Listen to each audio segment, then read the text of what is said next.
안녕하십니까. 11월 키티 세미나로 만나게 되어 반갑습니다. 저희 함께 기도함으로 세미나를 시작하도록 하겠습니다.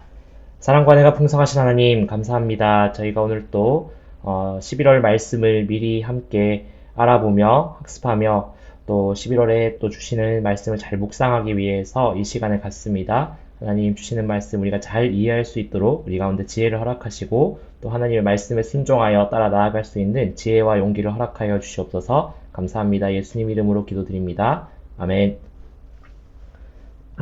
네, 저희가 11월부터는 시편 말씀을 조금 묵상하고요. 그리고 12월까지 요한계시록을 묵상하게 됩니다. 그래서 오늘은 시편에 대해서도 잠깐 강의를 하겠지만 요한계시록에 대해서 조금 더 알아보는 시간을 가지려고 합니다. 네, 너무 무겁지 않게 조금은 가볍고 좀 익숙하게 읽을 수 있도록 제가 강의를 진행을 하도록 하겠습니다. 그래서 11월에는 시편 62편부터 72편까지의 말씀을 묵상하게 되고 또 요한계시록은 1장부터 6장까지 묵상하게 됩니다. 오늘 내용 한번 들어가 보도록 하겠습니다. 네, 시편은 따로 서론이 좀 필요 없을 것 같아서 바로 시편 62편 말씀을 좀 보도록 하겠습니다. 시편 62편은 이제 표제라는 부분을 이제 보시면 인도자를 따라 여두둔의 법칙에 따라 부르는 노래라고 나와 있고 이것을 우리말 번역에서는 우리말 성경에서는 지휘자 여두둔을 위한 노래다 이렇게 조금 해석이 되는데요. 이게 이제 히브리어 같은 경우가 이제 접속사나 부사 같은 경우가 좀 명확하지 않은 경우가 있어서 조금 각자 다르게 좀 해석될 여지가 있다라는 건데 어쨌든 중요한 것은 여두둔이라는 사람과 좀 관련이 있는 것으로 보입니다. 기본적으로 이 여두둔은 이제 찬양하다 이런 뜻이 있는데 칭찬하다 이런 뜻이 있는데 다윗이 찬양대를 만들 때 아삽과 헤만과 여두둔이라는 찬양 대장을 뒀습니다. 그 찬양 대장 중에 한 사람이고 아무래도 이제 그 사람이 예배와 좀 밀접한 연관이 있다 보니까 그 사람과 관련된 어떤 음악적인 운율이라든지 이런 것으로 추정을 하고 있습니다. 그래서 시편 39편, 62편, 77편에 계속해서 좀 언급이 되고 있는데 정확하게 어떤 의미인지 조금 알 수 없습니다. 네, 그래서 62편의 내용을 좀 보면 우리가 찬양으로도 굉장히 잘 알고 있죠. 나의 영혼이 잠잠히 하나님만 바라며 나의 구원이 그에게서 나오는도다 라고 얘기가 나오고 있습니다. 죄송합니다. 제가 좀 건드려 버렸네요. 네, 그래서 나의 영혼이 잠잠히 하나님만 바라다 라고 얘기를 하고 있는데 여기서 다윗은 사실 굉장히 평안에 대한 시편인 것 같지만 보면은 전쟁적인 이미지를 쓰고 있습니다. 반석과 구원과 요새다 이런 표현들은 다 전쟁과 좀 관련이 있는 표현들인데 실제적으로 다윗이 많은 전쟁을 경험하면서 적군의 화살과 칼을 피하고 또 방어 전쟁을 이렇게 진행을 하면서 경험했던 실제적인 자신의 방어 도구 그리고 방어의 경험들을 하나님께 빗대어서 표현을 하고 있는 것이죠. 그래서 하나님이 진짜 피난처 요새시다라고 고백을 하고 있고 자신뿐만 아니라 8절에 보면 백성들아 라고 얘기를 하면서 자신뿐만 아니라 모든 다른 사람들이 함께 하나님을 의지하기를 원하는 다윗의 마음을 보여주고 있습니다. 그리고 63편을 보면은 이제 유다 광야에 있을 때라고 설명을 하고 있는데 다윗이 유다 광야에 있을 때는 이제 두 번 나오고 있습니다. 첫 번째는 사울 왕에게 쫓길 때 사무엘상 21장에서 23장을 보면은 사울에게 쫓길 때 유다 광야에 피하게 되고 또 나중에 압살롬, 자기 아들인 압살롬이 반역을 저질렀을 때 사무엘하 15장에서 16장을 보면은 또 광야로 대피를 하는 장면이 나오고 있습니다. 어떤 상황에서 지은 시인지 정확하게 알 수 없지만 두 상황 다 사실은 굉장히 괴로운 시기였겠죠. 어렵고 힘든 시기인데 다윗은 그 상황을 이제 다 광야의 환경하고 빗대면서 마르고 황폐한 땅이다 라고 표현을 하고 있습니다. 하지만 그 상황에서 좌절하고 절망하는 것이 아니라 그 상황 속에서도 주님을 바라보고 있다라고 얘기를 하고 하나님을 찬양하죠. 그리고 6절을 보면 나의 침상에서 주를 기억한다라고 하고 있습니다. 다윗은 성소를 그러니까 하나님의 법궤가 있는 그 성소를 떠나 있을 때 예루살렘을 떠나 있을 때에도 자기가 누운 그 자리가 바로 하나님을 예배하는 자리다라고 생각을 하고 있었던 것이죠. 그래서 이런 위기 속에서도 다윗이 구원을 받습니다.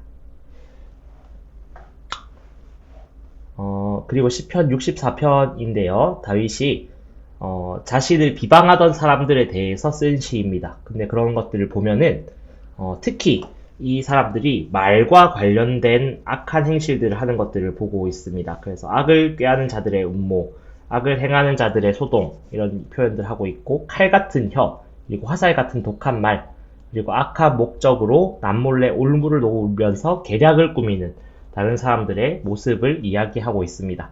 다윗은 아무래도 정치적으로 많은 대적들의 공격들을 받았습니다. 그리고 실제로 그것으로 인해서 자신의 가족이나 부하들이 좀 피해를 입기도 했고 자신들을 굉장히 좀 도망 다니기도 하는 그런 어려움들을 겪었는데요. 이런 사람들의 의도가 굉장히 악한 데서 비롯됐음을 이야기하면서 하나님의 도우심을 구하고 있는 것입니다.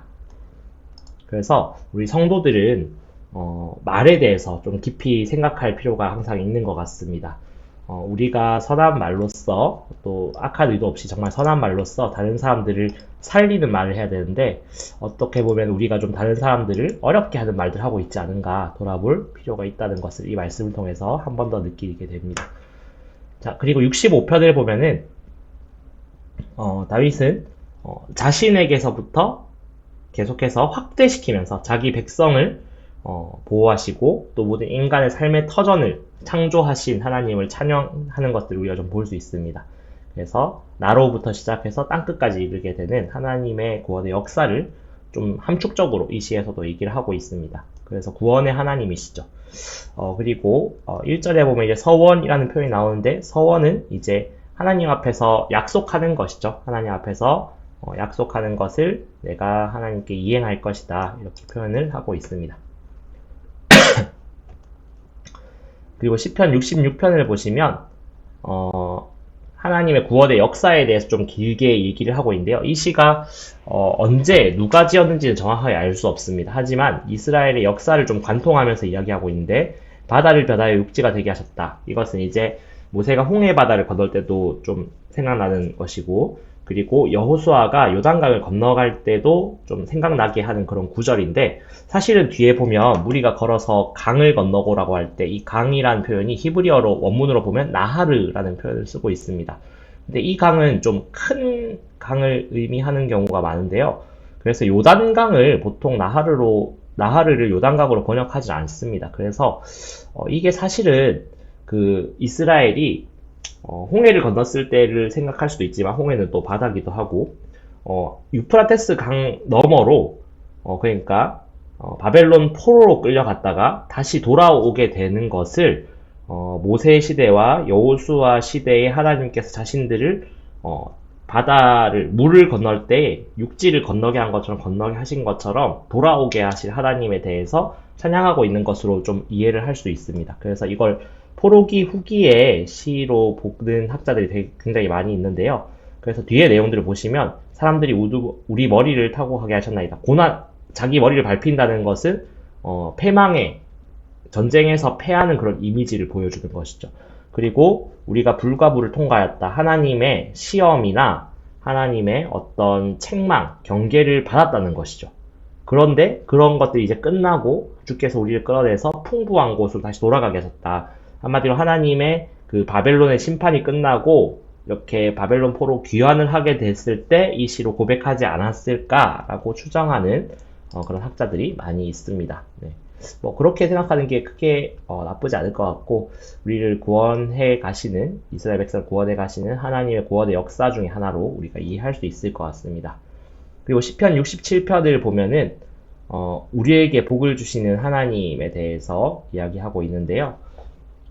여기도 마찬가지로 우리에서 민족들 모든 민족으로 하면서 이게 확대되고 있는 모습들을 볼 수 있고 하나님이 어떤 모습을 찬양하고 있는가? 공평히 심판하시는 하나님에 대해서 이야기하고 있습니다. 여기서 공평은 히브리어 이제 미쇼르인데 완전한 평등함을 의미하는 거예요. 그냥 상대적 평등이 아니라 정말 완전한 평등인데 이것은 인간의 통치 아래서 이루어질 수 없죠. 그래서 오직 하나님의 그 완성된 하나님 나라에서만 이루어질 수 있는 통치이기 때문에 그 공평히 심판하실 하나님에 대해서 우리가 바라면서 찬양하는 것이죠.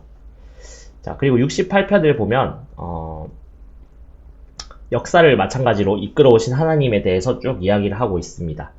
그래서 연기같이 적들을 물려내옵소서 하는데 이 연기는 이제 허무하게 되는 그 구약에서 구름이나 연기가 하나님의 보호를 상징하는 경우도 있는데 이런 경우는 이제 연기처럼 굉장히 허무하게 물러가게 된다라고 표현을 하는 것이죠.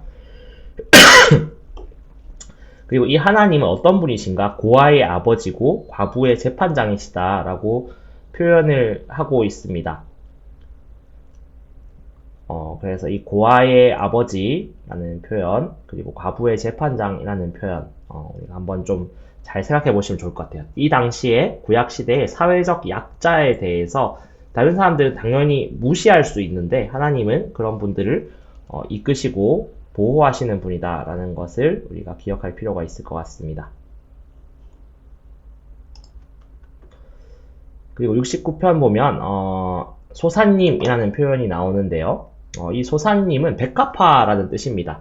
그래서 시편 45편, 69편, 80편 등등에 이제 등장하는데 일종의 뭐 백합화가 피는 그런 뭐 아름다운 모습을 생각하면서 좀 노래를 아름답게 해라 이런 의미로도 이해하기도 하고 일종의 봄에 피기 때문에 일종의 봄 노래처럼 이해를 하기도 합니다. 그래서 정확하게 뭔지는 알 수 없지만 조금 아름다운 노래로 이해를 할 수 있을 것 같습니다. 그래서 하나님이여 나를 구원하소서라고 하면서 여기서 예수님이 그 나중에 마태복음에서 인용하시는 구절이 나오는데요. 주의 집을 위하는 열성이 나를 삼켰다라고 하는데 이게 어떤 의미냐면은 공의를 위해서 바른 일들을 위해서 주의 집 성전을 위해서 열심히 헌신을 했는데 그것으로 인해서 오히려 큰 시련이 닥치게 되었다. 다윗은 공의를 위해서 하나님의 나라를 위해서 온전하게 일을 했는데 그것으로 인해서 오히려 적들이 나를 미워하고 어려움을 겪게 되었다라고 좀 어렵게 비탄하는 시인데 이거를 나중에 예수님이 인용을 하면서 예수님이 성전 정화 사건을 일으키셨죠. 성전에서 장사하는 자들 쫓아내셨는데 오히려 그것으로 인해서 예수님이 나중에 유대 종교 지도자들이 공격받는 계기가 되기 때문에 이것을 말하시면서 인용하시면서 얘기하시는 장면이 나오고 있습니다. 그리고 70편은 이제 다윗의 시로 기념식에서 노래한다고 하는데 이 기념식이 어떤 것인지는 잘 모르겠어요. 그런데 이제 사람들이 같이 모여가지고 같이 모여서 하나님을 찬양하는 그런 굉장히 집회에서 쓰는 시로 우리가 좀 이해를 할 수 있을 것 같아요. 죄송합니다. 여기서 그리고 3절에 보면 아하 아하 하는 자들이라고 나오는데 여기서 아하는 히브리어 헤아라고 하는 것으로 비웃는 소리를 묘사하는 의성어입니다. 그래서 이 다윗을 비아냥거리고 조롱하는 자들이 오히려 수치를 당하게 해달라는 하나님께 요청을 하시죠. 그리고 요즘 또 굉장히 핫하게 부르고 있는 찬양 중에 하나가 주를 찾는 모든 자들이가 바로 이 시편 70편을 그대로 가사를 써서 만든 찬양인데 보시면 좋습니다. 주를 찾는 모든 자들이 주로 말미암아 기뻐하고 즐거워하게 하시며 주의 구원을 사랑하는 자들이 항상 말하기를 하나님을 위대하시다 하게 하소서. 나는 가난하고 궁핍하오니 하나님이여 속히 내게 임하소서. 주는 나의 도움이시오 나를 건지시는 이시오니 여호와여 지체하지 마소서. 아멘. 이런 것처럼 여기서 주를 찾는 모든 자라는 것은 당연히 하나님을 찾는 자들, 하나님을 예배하는 자들, 더 나아가서 하나님의 구원을 경험한 모든 사람들, 하나님을 만난 사람들 이렇게 뭐 다 이해할 수 있을 것 같습니다. 그리고 71편은 보시면은 자기의 나이에 따라서 어릴 때와 늙을 때를 대비해서 지금 이 시편의 화자가 굉장히 좀 늙었다는 것을 알 수 있어요. 늙고 힘이 없어졌지만 하나님은 내가 어릴 때부터 지키셨고 모태에서부터 그 이전에서부터 나를 지키셨는데 지금까지도 나를 지키시는 분이다. 나의 평생에 나를 인도하시는 분이다. 이런 고백을 담고 있는 것을 좀 볼 수 있습니다. 그리고 72편을 보면은 좀 중요한 표현을 쓰는데 이 시를 이제 제왕시라고 합니다. 왕의 입장에서 왕의 치세를 하나님께 의탁하면서 왕이 정치를 잘 할 수 있도록 나를 다스릴 수 있도록 해달라고 하는 하나님께 또 요청하고 찬양하는 시인데 여기서 하나님의 중요한 가치관이 드러나고 있어요. 왕에게 주의 판단력과 주의 공의를 달라라고 얘기를 하는데요. 이때 판단력은 사실은 이제 정의라고 번역할 수 있는 미시파트라고 할 수 있습니다. 그래서 주의 정의라고도 번역을 할 수 있는데요. 정의라고 하는 미시파트와 공의라고 하는 것은 째다카라고 합니다. 그래서 정의와 공의는 어떤 거냐면은 정의는 미시 파트는 공적인 영역에서 법정에서 올바른 판단을 할 수 있는 것이고 공의는 조금 더 넓은 범위에서 일반적으로 올바른 것을 판단할 수 있는 지혜를 의미합니다. 그러니까 우리가 살면서 정의와 공의가 항상 필요하겠죠. 그래서 공적인 영역에서도 정의가 필요하고 공적인 그것을 뛰어넘는 일반 생활 속에서도 우리가 올바른 것을 추구하는 것이 하나님을 믿는 자들의 방향성이죠. 그런데 이 당시에 이 왕이 모든 것의 통치 위에 있는 왕이 이 하나님의 공의와 정의로 나라를 다스릴 때 나라가 평안하겠죠. 그런데 이제 지금은 어떻습니까? 지금은 이제 왕정 체제가 없죠. 그렇다면 우리는 신약에서 우리가 왕 같은 제사장이라고 했고 하나님의 통치권이 우리 가운데 있는데 우리가 속한 내가 해야 되는 그 모든 영역들 속에서 하나님의 정의와 공의를 실현하면 이 땅에 평안이 임하겠죠. 그래서 우리가 하나님의 나라의 정의와 공의를 이뤄가는 자들이 되어야 한다라고 우리가 얘기하고 있는 것이죠. 그래서 마지막 절에 이새의 아들 다윗의 기도가 끝나니라 하면서 시편도 1권부터 5권까지 이렇게 5권으로 한 번 더 나눠져 있습니다. 150편까지 시편이 5권으로 나눠져 있는데 72편에서 2권이 끝이 나고 3권이 그 73편부터 시작되는 것이죠. 그래서 2권에는 주로 다윗의 시들이 굉장히 많이 있습니다. 다윗의 시가 아닌 것도 몇 개 있지만 그래서 다윗과 관련된 시가 많고 또 제왕시라고 불리는 왕과 관련된 시들이 굉장히 많이 나와 있는데 이 정도 특징은 조금 알고 넘어가도 좋을 것 같습니다. 네, 이제 요한계시록을 좀 설명하려고 하는데요. 요한계시록도 좀 핵심만 좀 찝어서 설명을 하도록 하겠습니다. 요한계시록은 신약에서 유일하게 한 권으로 분류되는 신약의 계시록입니다. 신약의 예언서라고도 할 수 있고요. 그래서 제목은 요한계시록인데 원래 그 원본을 보면은 아포칼립시스 요한누 이렇게 돼 있습니다. 이요한누 뭐 이렇게 하긴 하는데 요한이란 뜻입니다. 아포칼립시스라고 하는데 이거는 계시라는 의미입니다. 이 계시라는 것은 그런데 사실은 우리는 굉장히 비밀스럽고 절대로 알려주지 않을 뭐 어떤 신비스러운 것이라고 생각하는데 그게 아니라 이 계시라는 원래 의미 자체가 리빌레이션, 리빌이 영어로 드러내다라는 뜻이거든요. 감추어진 것을 이제 드러내겠다.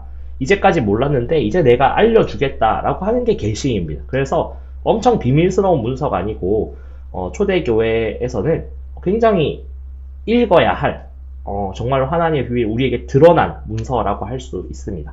그래서 이 계시록을 너무 비밀스럽고 어려운 성경으로만 생각하지 않았으면 좋겠습니다. 함부로 남용해서 좀 읽어내는 건 잘못이겠지만 건강하게 잘 읽어내는 것은 좀 필요한 것 같습니다. 그래서 계시록이고 저자는 이제 사도 요한으로 주로 보고 있습니다. 그 학자들에 따라서 이 사도 요한과 뭐 장로 요한을 구분해가지고 요한 복음이나 그다음 요한 1, 2, 3서 같은 요한 서신이나 요한 계시록을 이렇게 뭐 좀 각자 다른 사람이 썼다 이렇게 주장하는 사람들도 있는데 뭐 이거에 대한 명확한 근거 같은 게 없기 때문에 전통적으로는 그냥 사도 요한이 그걸 다 썼다라고 보는 것이 합당해 보입니다. 그래서 성경 내에서 이제 요한계시록 안에서 보면 1장 1절, 1장 3절, 1장 9절, 22장 8절 이런 데는 요한이 썼다, 나 요한이 썼다 이렇게 쓰고 있기 때문에 사도 요한이 적합한 것 같고 그 외에 초대 교부들도 요한이 썼을 것이다 라고 이야기를 하고 있습니다. 자, 그럼 기록 장소와 시기가 어떻게 되는가? 이 내부에서 이미 나오고 있는데요. 지중해 반모섬에 내가 유배되었을 때 이 환상을 보고 쓴다라고 하는데 반모섬에서 직접 썼을 수도 있고 근데 뭐 유배 당한 형편이었기 때문에 반모섬에서는 못 쓰고 반모섬에서 풀려난 뒤에 다시 에베소로 돌아가서 사도 요한이 사역하던 에베소로 돌아가서 이렇게 썼을 것이다 라고 하는 사람들도 있습니다. 그럼 언제인가? 아마도 도미티아누스 황제가 통치할 때 기독교에 대한 박해가 굉장히 많이 있었습니다. 그때 이때 사도 요한도 유배지로 끌려간 것으로 보이는데 아마 그때가 제일 시기적으로 맞지 않을까 이렇게 좀 추정을 하고 있습니다. 그래서 사도 요한이 한 18개월 정도, 1년 반 정도 그 반모섬에서 유배를 했다 이렇게 이런 전승들이 있기 때문에 그것을 참고로 해서 사도 요한이 반모섬에 있을 때 AD 81년에서 96년 사이쯤 여기로 볼 수 있습니다. 그리고 역사적 배경은 로마 정부의 기독교 박해입니다. 기독교 도미티아누스를 비롯해서 그 전에 뭐 네로도 있었고 계속되는 로마 정부의 박해가 있었고 그것으로 인해서 소아시아 지역에 있는 여러 교회 교인들이 좀 교회에서 이탈하고 신앙을 버리게 되고 배신하게 되는, 배교하게 되는 그런 일들이 있었던 것이죠. 그래서 이거에 대해서 또 한편으로는 위로하고 또 한편으로는 최종 승리를 위해서 정말 붙들어야 된다, 경고하고 권면하기 위해서 쓴 서신으로 볼 수 있습니다. 그래서 초대교회 아시아 지역, 지금의 사실 터키 지역이죠. 이 터키 지역이 나중에 확장돼서 우리의 지금의 대륙 아시아를 의미하긴 하지만 이 당시에는 아시아는 터키 지역을 의미했습니다. 가까운 아시아, 그래서 근동이라고도 했고, 그래서 이 지역을 나중에 구분해서 뭐 소아시아라고 하긴 하는데 이때는 그냥 아시아라고 불렀습니다. 그래서 이 터키 지역의 7교회, 에베소를 빼고, 네, 버가모, 서머나, 두아디라, 사데, 빌라델피아, 라오디게아, 뭐 이렇게 교회들을 향해서 쓰는 것이죠.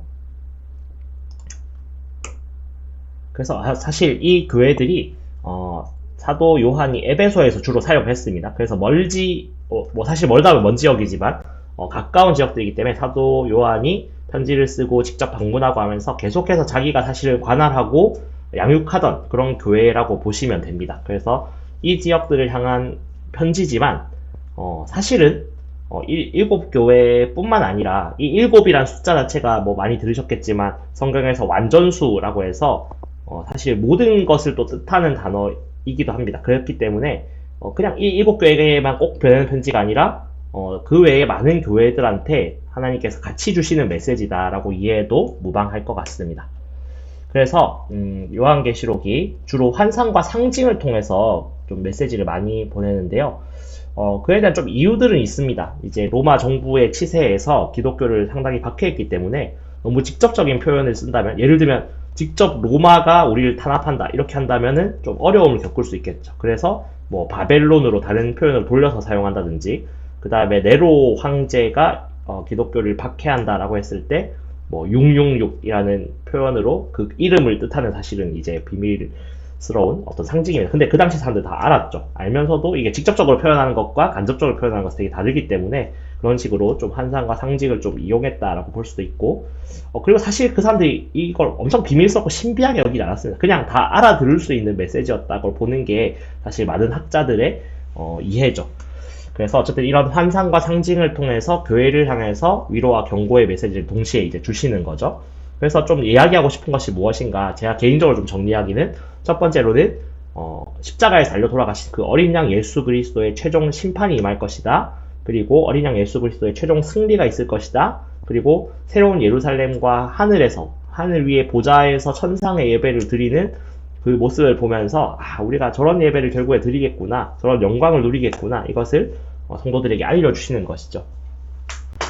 자, 그런데 이때 이제 기독교의 굉장히 중요한 가치관 중에 하나는 어린 양 예수 그리스도께서 승리하셨다는 거예요. 그리고 그 성경 묘사를 보면 십자가에 죽임 당하신 어린 양에 나오고 있어요. 피 흘리신. 어떻게 죽임 당한, 그리고 굉장히 뭐 사자도 아니고 어린 양이 이 땅을 통치하게 되는가, 심판하시고 승리하시는가? 그게 기독교의 역설이라는 것이죠. 제국의 영광, 로마 제국의 영광은 막 군대와 무력을 앞세워서 굉장히 큰 힘을 통해서 온 세계를 지배하고, 오히려 그것을 통해서 온 땅에 평화를 주겠다, 팍스 로마나 그 평화를 주겠다라고 선포하는데, 그것이 아니라 사실은 어린 양의 희생과 헌신과 사랑을 통해서 역설적으로 이 모든 것들을 승리하게 하시는 하나님의 굉장히 구원의 역설이 여기에 나오고 있습니다. 그래서 기독교의 사실은 세계를 건강하게 하는 방식이, 구원하는 방식이 무엇입니까? 힘과 무력을 사용하지 않죠. 예전에 이제 십자군 전쟁을 통해서 막 온 땅을 뭐 기독교화 시켜보자 했지만 결국은 망했죠. 그것이 옳은 방식이 아니기 때문입니다. 요한계시록에서 얘기하는 것도 마찬가지로 어린 양 예수 그리스도의 그 희생과 헌신과 사랑을 통해서 이 땅 가운데 하나님의 승리의 메시지가 임할 것이다 라고 얘기를 하는 것이 또 요한계시록의 묘미 중에 하나라고 볼 수 있을 것 같습니다. 자, 요한계시록의 구성은 좀 이렇게 됩니다. 과거, 현재, 미래를 좀 나눠놨는데 사실은 뭐 큰 의미는 없는 것 같고, 시간과 시간을 계속해서 초월해서 왔다 갔다 하면서 또 이야기하는 부분들이 있기 때문에 시간에 대해서 좀 보기보다는 좀 그냥 구분으로 보시면 좋을 것 같아요. 그리고 처음에 예수님이 등장하시고 7교회에 대해서 이야기하시고 하늘 보좌 위로 가서 천상의 예배를 또 드리다가 나중에 7인, 7 나팔, 그 다음 뒤에 또 7 대접이 나오고 그 사이에 붉은 용과 바다 짐승과의 싸움, 그리고 14만 4천의 구원받은 성도들, 그리고 일곱 대접 다시 이후에 어린 양의 혼인 잔치로 대변될 또 천상의 예배가 이어지고 천년왕국과 마지막에 새하늘과 새 땅. 신천지가 굉장히 잘못 쓰긴 했지만 어쨌든 신천지는 원래 좋은 뜻입니다. 신천, 신지, 새하늘과 새 땅의 이야기로 요한계시록이 마무리되게 됩니다. 네, 요한계시록 1장 이제 좀 보시면 예수 그리스도의 계시라라고 하면서 시작을 하고 있습니다. 그러고 요한에게 바로 나오죠. 요한은 하나님의 말씀과 예수 그리스도의 증거, 곧 자기가 본 것을 다 증언하였다라고 하면서 요한이 아시아 7교회에게 편지한다라고 하면서 시작을 하고 있습니다. 그래서 그의 보좌 앞에 있는 7 영과 하면서 시작이 되죠. 그리고 1장 8절에 보면 알파와 오메가라라고 표현을 하고 있는데요. 여기서 알파는 그 헬라어에서 첫 번째 글자입니다. 영어 A와 같은 뜻이죠. 그리고 오메가는 헬라어의 마지막 철자입니다. 그건 무엇인가? 한글로 치면은 이제 기역과 히읗인 거죠. 그래서 처음과 시작을 상징하는 단어이기 때문에 예수님에 대해서, 하나님에 대해서 속성을 이야기할 때 처음과 끝이다, 모든 것이다 라고 얘기를 할 때 이렇게 표현을 하고 있죠. 그리고 여기 나오죠. 9절에 보면은 밤모라 하는 섬에 있었더니 유배당에 있었음을 표시하고 있습니다. 그리고 10절, 여기 10절인데요. 주의 날에 내가 성령에 감동되어 내 뒤에 나는 나팔소리 같은 큰 음성을 들었다. 하나님의 그 음성이 나팔소리처럼 들렸다는 거예요. 그래서 에베소, 서머나, 버가모, 두아디라, 사데, 빌라델비아, 라오디게아 7교회에 편지를 보내도록 하신다는 거죠. 그리고 7 금촛대가 나옵니다. 여기서 7이라는 표현이 계속 나오는데 7 금촛대는 7교회를 상징한다 라고 보통 보고 7 영은 하나님의 영이 뭐 7개로 나눠진다 이런 뜻이라기보다 하나님이 그 모든 교회에 다 함께 하신다는, 동시에 함께 하시면서 그 교회들을 각자 다 지키신다는 겁니다. 하나님이 왔다가 절로 갔다가 하는 게 아니라 함께 계신다라는 의미로 보는 게 좋을 것 같습니다. 그리고 오른손에 7 별을 붙잡고 7 금촛대 산이를 거니시는 이 예수 그리스도께서 나타나시죠. 그래서 에베소 교회에게 이제 이야기하기 시작하십니다. 네 행위와 수고와 인내를 알고 또 악한 자를 용납하지 아니한 것과 자칭 사도라 하되 아닌 자들을 시험하여 그의 거짓된 것을 드러냈다. 잘한 것을 먼저 칭찬합니다. 그리고 참고 내 이름을 위하여 견디고 게으르지 아니했다. 칭찬하죠. 그리고 너를 책망할 것이 있으니 처음 사랑을 버렸다. 이렇게 얘기를 합니다. 처음 사랑을 버렸다. 이것이 에베소 교회의 문제 중에 하나였죠. 그리고 서머나 교회에 보면은 처음이면 마지막이요 죽었다 살아나신 이가 얘기합니다. 예수님에 대해서 조금 계속 다르게 표현을 하고 있어요. 환난과 궁핍을 알거니와 실상은 네가 부요한 자다. 환난하고 궁핍하지만 진짜 부요한 자다. 그리고 실상은 유대인이 아니라 사탄의 회당이라 이렇게 얘기를 하면서 장차 받을 고난에 대해서 두려워하지 말라 이렇게 얘기를 하고 있습니다. 그리고 이기는 자는 둘째 사망의 해를 받지 않는데 나중에 22장에 나올 때 이 둘째 사망은 영원한 불에 던져지는 건데 최후의 심판을 당하지 않는다는 것이죠. 지옥에 가지 않는다는 의미입니다. 그리고 버가모 교회는 좌우에 날성검을 가지신 이가 나와서 얘기하시는데 좌우의 날성검이 그 앞에 보면 어디서 나오냐면 예수님 입에서 나오죠. 예수님의 그 입의 말씀이 진짜 검과 같아서 사탄을 물리치게 한다는 겁니다. 그리고 발람의 교훈, 구약 성경에 이제 그 모세 시대에 이스라엘을 현혹하게 했던 이방 선지자입니다. 그래서 이런 이방 선지자의 그런 교훈들, 음행하게 하는 그런 교훈들인데 그것들을 조심하라 라고 얘기를 하고 있고, 그리고 버가모 교회에 보면은 만나를 주고 내가 감추었던 만나를 주고 또 흰돌을 줄 터인데 하는데 이 흰돌이 뭐냐 막 이라고 막 되게 이상한 이단들이 막 해석하는 법도 있는데 사실 이 시대의 문화를 알면 그렇게 어렵지 않다라고 해요. 그 버가모 교회가 있던 그 근처 로마 사실 문화권 대부분에 여러 가지 운동 경기들이 많이 있었는데 그 운동 경기에서 우승한 자에게 주는 것이 이 흰 돌입니다. 네. 그래서 요즘으로 치면 금메달이죠. 금메달을 주는 건데 금메달 받을 거다 이렇게 하면 되게 쉽게 이해가 가죠. 그래서 우승하는 사람, 정말로 최선을 다해 자기 경기에 승리한 사람에게 주는 하나님의 상급으로 이해를 하시면 되겠습니다. 그리고 사대교회 7 영과 7 별을 가지시니까 얘기하십니다. 일개와 그 남은 밭 죽게 된 것을 굳건하게 하라. 사실 별로 좋은 평가를 받지 못하죠. 그러고 그 옷을 더럽히지 아니한 몇 명이 흰 옷을 입고 나와 함께 다닐 것이다 라고 하는데 이 사대교회가 있는 이 사대란 도시에 유명한 산업이 의류 산업이었습니다. 그래서 양털로 옷을 짜고 이렇게 직조 산업이었는데 염색을 또 하고 이런 곳이었는데 흰 옷을 그러니까 사람들이 굉장히 자주 볼 수 있는 거죠. 아직까지 그 염색에 뜻하지 않은 그 흰 옷. 그러면 직관적으로 알게 되죠. 죄에 물들지 않은 하나님의 앞에서 순수성을 지킨 자들은 상급을 받는구나. 요거를 그 4대 교회의 상황에 맞추어서 설명하고 있습니다. 자, 그리고 빌라델피아 교회에 편지하는데요. 굉장히 큰 칭찬을 받죠. 그래서 다윗의 열쇠를 가지신 이가 열면 닫을 사람이 없고 닫으면 열 사람이 없다. 예수님이 열쇠를 가졌다라고 표현을 합니다. 이게 무엇이냐? 이 빌라델피아 지역이 뭐 다른 지역도 마찬가지였겠지만 유대인들의 회당에서 이 사람들이 기독교를 믿는다고 하니까 쫓겨나게 됩니다. 그렇다 보니까 문을 이렇게 닫는 거죠. 닫는 이미지를 한번 상상해 보십시오. 거기 쫓겨나서 자기들한테 그 문을 여는 게 허락되지 않았어요.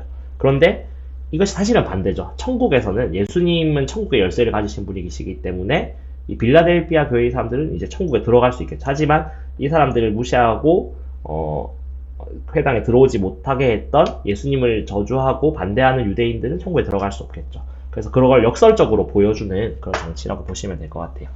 자, 그리고 라오디게아 교회는 미지근하다, 차지도 않고 뜨겁지도 않다라고 하면서 혼이 나는데요. 이게 라오디게아 교회의 그 자연 지리적 특성과 좀 연관이 있습니다. 이 라오디게아 교회에 가서 보면은 골로새 쪽에서 오는 굉장히 찬물이 흘러오고 또 히에라볼리에서 오는 온천수가 이렇게 흘러오다가 중간에서 만나게 됩니다. 그럼 물이 어떻게 되겠습니까? 미지근해지죠. 그래서 그 물이 별로 퀄리티가 좋지 않았더라고요. 사람들이 먹으면 막 토하고 막 이렇게 했던 그런 물이라고 하는데, 그래서 이 라오디게아는 물이 안 좋기로 유명했는데 미지근한 물이 흐르는 거죠. 자, 그러다 보니까 이거를 빗대어 가지고 라오디게아 성도들의 차지도 않고 뜨겁지도 않은 그 신앙에 대해서, 맹맹한 신앙에 대해서 예수님, 하나님이 경고하시면서 그걸 이미지를 사용하시는 거죠. 그러고 나서 금을 사고 흰 옷을 사서 수치를 보이지 않게 하고 안약을 발라라 라고 하는데, 이게 다 또 마찬가지로 라오디게아의 특별한 산업들입니다. 금융산업이 있었다고 해요. 은행 같이, 예전에 뭐 은행이 지금 은행과 좀 다르지만 환전해주고 막 이런 금융산업이 있었고, 그 다음에 마찬가지로 여기도 모직물 산업이 있었고 안약을 만드는 제약산업이 있었는데, 라오디게아에 금도 있고 흰 옷도 있고 안약도 있는데 너네들은 정말로 금이 없는 것처럼 가난한 신앙이고 흰 옷이 없는 것처럼 정결하지 못하고 안약을 발라야 될 정도로 영적인 시력이 나쁘다는 것. 그래서 그런 것들을 통해서 좀 새롭게 해라. 좀 다시 깨어나라. 이런 경고의 말씀이죠. 자, 그래서 4장으로 넘어가면은 하나님 나팔 소리를 다시 한번 들려오고 이제 하늘로 끌려 올라갑니다. 그래서 하늘 보좌에서 하나님을 만나게 되는데, 하나님의 모습이 마치 보석과 같이 묘사하고 있습니다. 이걸 그냥 하나님이 보석 같다, 뭐 직관적이라기보다 하나님의 그 광채가 굉장히 빛나고 멋있었다, 이렇게 이해를 하면 되겠죠. 그리고 24장로들이 나오고 그 다음에 네 생물이 나오고 있고 보좌 앞에 수정과 같은 유리 바다가 있다라는 겁니다. 그래서 네 생물은 각각 6날개를 가졌고 그 안과 주위에 눈들이 가득하고 이 한 생물은 사자, 한 생물은 송아지, 한 생물은 독수리, 한 생물은 사람 같다. 이렇게 해서 네 생물이 나오고 있는데, 여기 에스겔에 나오는 네 생물과도 좀 겹치고 있고요. 그리고 24장로라고 하면 여러 가지 좀 썰들이 있습니다. 여기 제가 그냥 인터넷에서 그림 하나 퍼왔는데, 24장로는 첫 번째로 그냥 하나님을 보좌하는 영적 존재들 중에서 좀 상위의 존재들이다, 천사들이다 라고 하는 설이 있고, 해석이 있고, 또 한 가지는 그 구약 레위기에 나오는 제사장의 24반열을 따라서 모든 백성을 대표하는 24 제사장의 반열이다. 그 다음에 구약의 12족장과 신약의 12사도를 상징한다. 그리고 이걸 조금 더 넘어서서 그 12족장과 12사도로 대표되는 구원받은 모든 백성이다. 이렇게 여러 가지로 묘사를 하고 있는데요.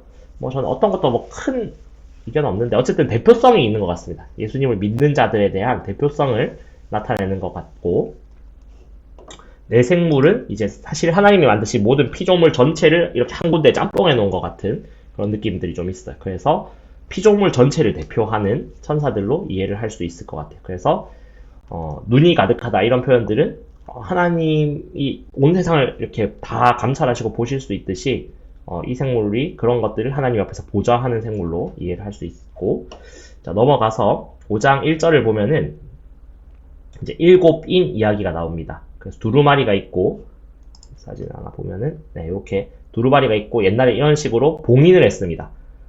누군가에게, 신하가 왕에게 편지를 보낼 때 중간에 기밀 문서 같은 경우 누가 보면 안 되기 때문에 이렇게 인을 해가지고 함부로 열 수 없도록 만들었는데, 이게 권한이 있고 자격이 있는 사람만 이 인을 뗄 수 있는 거죠. 그렇지 않고 함부로 열었다가는 이제, 처형을 당할 수 있는, 벌을 당할 수 있는 그런 위험성이 있습니다. 그래서 그런데 이 인을 뗄 수 있는 권한이 아무한테 없다는 거예요. 그래서 뗄 수 있는 사람이 없다. 그래서 사도 요한이 막 울고 있는데 장로죠. 24장로 중에 한 명이 말하면서 예수님이 이걸 떼실 것이다. 다윗의 뿌리, 유다 지파의 사자, 예수님을 상징하는 표현들입니다. 이 분이 7인을 떼실 것이다 하면서 장로들과 내 생물이 금대접을 가져오는데 이 금대접 안에 향이 들어있고 이 향이 뭔지 바로 설명을 해줍니다. 성도의 기도들이라. 그래서 나중에 이제 그런 묘사들이 나오는데 죽임당한 성도들, 억울하게 순교당한 성도들은 도대체 어떻게 하냐, 이 정의는 어디 갔습니까 예수님, 이렇게 하는 그런 사람들의, 이 당시 교회 사람들의 어떤 절규와 고통이 기도에 담겨 있었는데 그걸 하나님이 무시하지 않으신다는 거죠. 그냥 흘려보내지 않으셨고 다 듣고 계시고 하나님의 때가 되면은 진노가 쏟아질 것이고 정의가 이루어질 것이고 형벌이 이루어질 것이다. 그리고 억울한 죽임을 당한 자들이 하나님 앞에 다시 부활해서 예배를 드릴 것이다. 이것이 요한계시록에서 말하는 하나님의 공의의 실현이죠. 그래서 이것을 그 고통당했던 성도들의 그 절규와 기도를 하나님이 버리지 않으셨다라는 것을 또 상징하는 표현이라서 굉장히 또 뭉클한 것 같습니다. 그래서 이렇게 7인을 떼는데요. 이건 그냥 간단하게 좀 설명하겠습니다. 7인이 하나하나 태부적으로 다 아는 게 너무 중요한 것 같진 않아서 첫째부터 넷째 인을 뗄 때까지는 말을 탄 자들이 각각 색깔 있는 말을 탄 자들이 나와서 세상을 심판합니다. 또 그런데 다섯째 인에는 어떤 심판의 모습보다는 죽임을 당한 영혼들에게 하나님이 나타나셔서 그때 이 죽임을 당한 증인들이 피를 갚아달라고, 우리가 억울하게 흘린 피를 갚아달라고 하는데 이게 그냥 사적인 복수의 요청이라기보다 하나님 공의가 언제 실현됩니까? 이제는 좀 공의가 실현됐으면 좋겠습니다 라고 하는 요청으로 볼 수 있죠. 그래서 이 다섯째 인을 뗐을 때 이 죽임 당한 영혼들을 하나님이 만나시면서 너네 좀 더 쉬고 있어라 이렇게 하는 장면이 잠깐 나오고, 여섯째 인에는 큰 지진이 나고 그 다음 해가 검어지고 달이 붉어지고 그 다음에 각종 천재지변이 일어나서 땅이 막 엄청나게 요동하는 장면이 나오고 계시록 6장이 여기서 마무리가 됩니다. 그리고 일곱째 인이 그 다음에 나타나게 되죠. 그래서 이렇게 계시록 6장까지 좀 전체적인 큰 흐름만 좀 살펴봤고요.